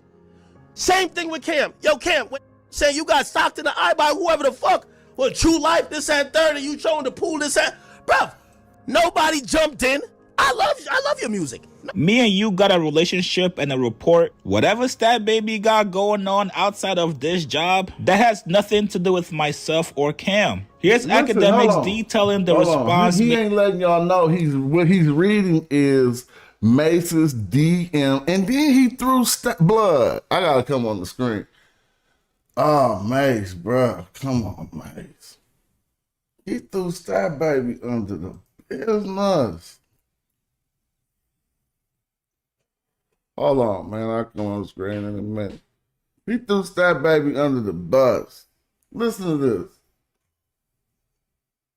Mase gave him. I'm going to read exactly what his message is. You know, I like to keep it open. Mase says, neither you, I, nor Cam, or anyone else keeps up with what people who work for us do outside their job. So that's her own personal view. Okay? She had the right to speak as a woman. So they talking about Shorty, the Treasure Wilson, and to receive her own consequences alone for her actions. Next time I'd ask you, give me a call if you gonna hold me accountable. Mase said to me, neither you, I nor Cam, or anyone else keeps up with what the people who work for us do outside their job. So that's her personal view. Okay? And by the way, I agree. That's her personal view. But that's why I didn't violate her. I didn't want to, like, I could just be like, yeah, I'm going to just violate you. But I told her, I said, yo, I like Cam and Mason. I know it's going to spill over there. I don't want to do that. This is all violent. This is more of that streamer talk. Shout out to the Black Raven. Thanks for becoming a continued supporter and for the contribution. Now, look. This violation talk, we got to stop this, dog. Stop using gangster gang lingo when that's not what you're talking about. He talking about using bad words, cussing you out, saying, things about cussing at you and calling you names. In the mind of a streamer, that's violating. See, so what I had to learn in order to play video games with hella white racist motherfuckers back in the day, you have to deal with that, right? You want to play the game. And then you pick up the headset and you put up about to play the game and you just hear, oh, nigger, through the headset. And you just like, damn, how do I play this game? Right? And so I know people who probably stopped playing games over that. And so you all individually probably, if you're a black man who play games, y'all know what the hell. I ain't got this. Don't put it one and don't put shit in the chat. I know you've been through that shit. I guarantee you, because of how this world is structured, that you know what I'm talking about. But then ask yourself how you dealt with it. Because really, I'm talking about DJ Academics, but I'm using something more harsh that let me understand what turned me into a online typing debater, online oral debater, and just building the resilience to understand that how half of the things that these people say, it has to do with one word. To me. And it's consequence. Consequence, right? So somebody could really just stand in my face and just cuss me out with so many inconsequential slanders. And I'm impervious to that right now. I'm just like, yeah, I learned it off online. Because I know really, if you don't sit there and get mad, then their words are doing like nothing. Right? They really are ineffective. But if you start getting mad, even if you're going to throw down the sticks and then go do something else in your life and you ain't got no reconcile, you're going to go fuck up some other event in your life with this brewing anger from you just being on the sticks, and there was hella racists on the sticks talking inconsequential racial slurs, right? And so when I finally was like, oh man, really, these people are on this game because they want to be good at it. That's how I addressed it. And I was like, I'm about to beat the brakes off every single person that'll be in the game. So much so, and it started with like SoulCom on PlayStation 2. I'm still just describing the nature of a streamer so y'all can understand DJ Academics. That's what he is. He's a streamer. So he got all those, he's in that world. That's his ethics. Violation is like inconsequential curse words at you because I'm on the other side of this game and eventually you're not going to ever see me. So by the time you see me, you're not going to be mad enough to want to fight over any of these words I say to you. Whether you're a man or woman, but it's even worse because he only do it to women. Like, or he do it the most to women. And so that gets bad. I know I'm talking a lot about this, but I've just had these thoughts. Right? So let's listen. Shorty, that's what I said. He said, so she had the right to speak as a woman and to receive her own consequences. I agree, which I'm telling you, I don't respond nicely to nobody. So in the DMs, I know Cameron's somewhere feeling like, damn, I don't even want to go on. Cameron don't want to go on the show. Because they just messed it all up. They just had something good going on. So Mase don't want to hear Academics running his mouth about what he was running his mouth about. So he got in the DMs and tried to throw Stat under the bus. Did y'all just hear that? So let me ask you too, have you ever been a boss? Like, I'm not talking about like in the hood. Have you ever had employees that you had to go to bat for? Some of y'all might be brokers or something and you got agents under you and you got to go to bat or whatever. Listen to this. I don't respond nicely to nobody. Listen to when he starts reading the letter again, what he said in the letter. My favorite thing in the world is when people overstep, I call them out of their names and I go on 100. See, that right there is, so my favorite thing in the world is when people overstep, I call them out of their name and go on 100. Does that sound like a real life? That's not what you do in real life. That is a streamer.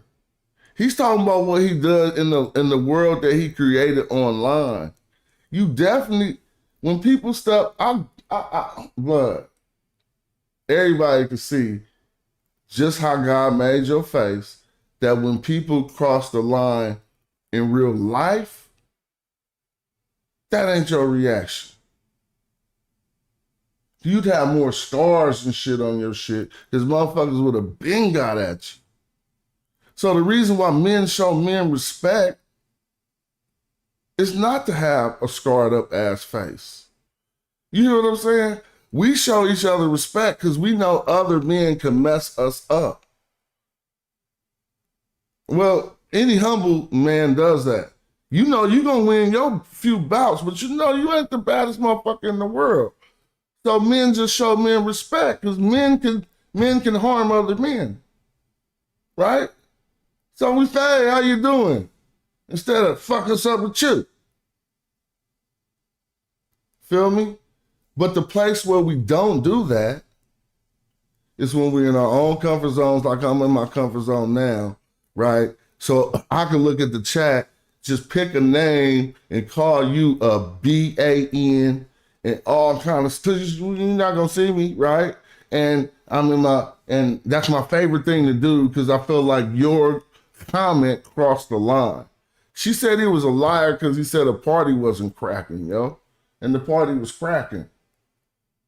I didn't do it with Treasure Wilson because of Cam and Mase. And maybe I shouldn't have brought them up either. But just to be clear, I said I'm not gonna go crazy on you because of Cam and Mase. But so because what Mase seemingly is telling me is she had the right to say what she wanted, but she gonna receive her own consequences. So this whole thing where why did Mase say that? Cam gonna have to do his own show. Why did Mase say that? See, this hip hop shit is crazy because you could be rocking solid for so long. Say one thing like on social media and it'd be like, oh no. Did you just tell academics she can say what she want to say and she can receive her own consequences? Huh? She can see. I just told you he inconsequential. So that's a big mistake. Don't never tell nobody that's inconsequential that a peer of yours could receive their own consequences because he ain't got no consequences to issue out. All he gonna do, he just told you, he gonna raise his voice, so he gonna type in capital letters, use slanders, and cuss. That's his favorite thing to do. So Mase, I'm sorry, bro. If this was, I wish this was a show. I wish this was a show where y'all was right there. I wish I could be looking at you. I'd be like, you gotta get up out of here, fam. I'm sorry, bro. Stat baby, she's a youngster. she had the right to say what she wanted, but she gonna receive her own consequences. So this whole thing where I look on the Instagram and I'm seeing it is what it is saying, yo, Ack was cracking. You better chill the fuck out or we lit. I'm like. So when y'all was like, Ack was cracking, you better chill the fuck out, you was ready she wasn't going to receive her own consequences. Anything you say about her is about us. That's not her receiving her own consequences. But in the DMs is, bruh, you know, she a big girl. If you want to cuss her out, she gonna receive her own consequences. Man, you need to play this game better. So you thought it was still old school hip hop and shit.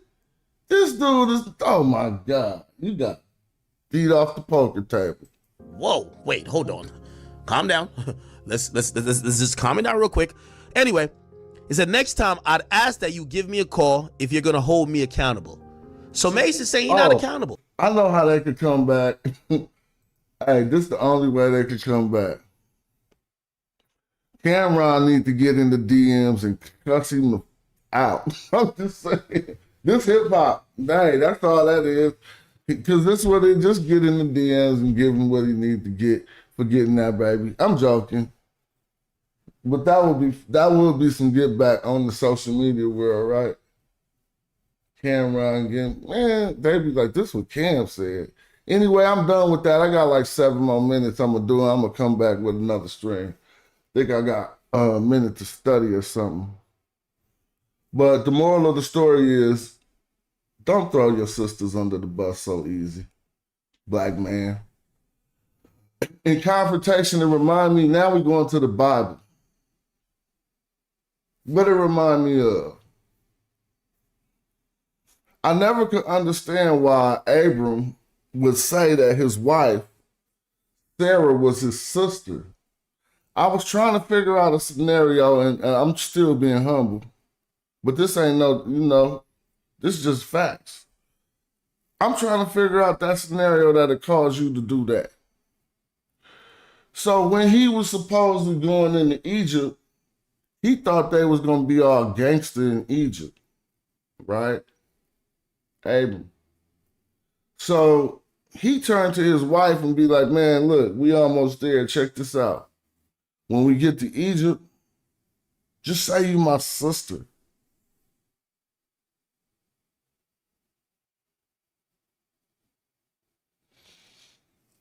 I'll be trying to figure that out. Like the nobility I'm supposed to learn from that. What I'm supposed to learn? I don't want to learn that. Throw that out.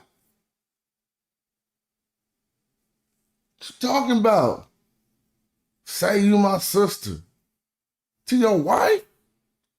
So that means when the single men walk up, this your wife? No. That's my sister. Oh, he flipped it around and said pimping. Oh, man, I wasn't trying to think like that. But, hey, my brain couldn't figure it out no other way. I'm like, this in the Bible? So that's the only reason why she wound up in Pharaoh's house, because the Egyptian people was righteous. So now let me go on and finish the story. He lied and was like, say you my sister. Sarah was like, all right, I'm going to say I'm your sister.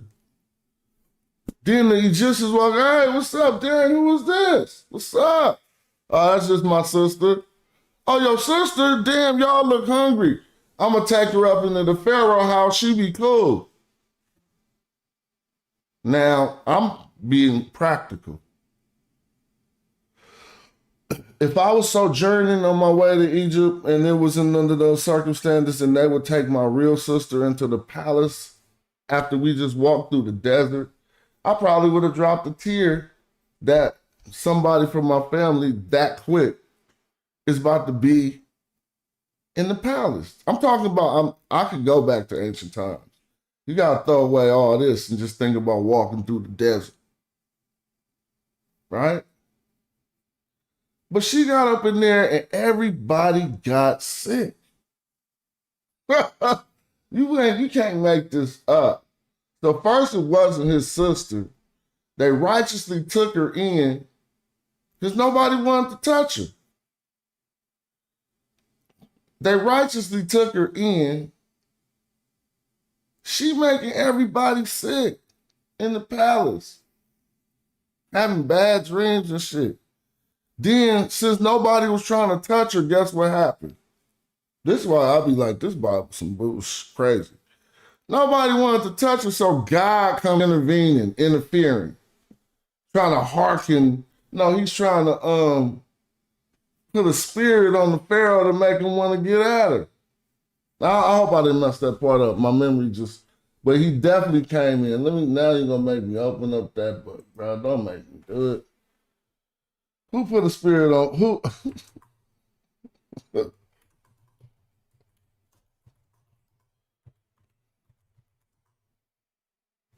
I just said, who put a spirit on Pharaoh in the Bible? Just to see what AI said.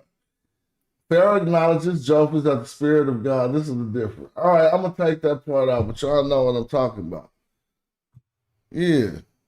So, Pharaoh and them peep gang. Man, ever since you came in here, we've been getting sick. Cat's been having bad dreams. Something up. You ain't his sister. And took her out back to him. Now tell me what parts I left out. I don't even know why I'm telling the story. And just to put a killer on it, the part of the Bible they don't read, it continues into the next. That story continues into the next book. And Abram, now he's on his way to another kingdom. The kingdom of a king named Abimelech, if I'm correct. Abimelech, yeah, right? And he about to do the same thing. So maybe it was what Son Lion said earlier. Because now you can't blame it on the Egyptians like you think they rowdy or you think they a certain type of people because you about to do it with some other people. Did you know that he did it again in the Bible? When walking up on King Abimelech, he turned to his sister and say, "Hey, say you my sister again." And this is when all the stuff hit the fan. She goes into the palace of Abimelech. I can't remember the story, but Abimelech finds out and he comes to confront Abram like, bruh, this was your wife? Why when me and the boys rolled through, you said it was your sister, bruh? We took her all up in the palace and shit. And this is when Abram said, well, actually, she is my sister by my mother or not my father, or by my father and not my mother. So what was slightly and even more painstakingly revealed at a later point is that might have been the fruits of some ancestral relationship. All right, it's two hours I've been talking. Shout out to the 54 people watching. I'm gonna try to come back in a minute if I can. But yeah, that's crazy. What did that have to do with DJ Academics? I don't know. But hopefully you can rewind and find the segue. That made me think I even need to start talking about that. Smash Rock Wellington is elegance. I'm up out of here. Magi Archers in the building. I'll be right back. Come back with another stream. We're going to study though. All right.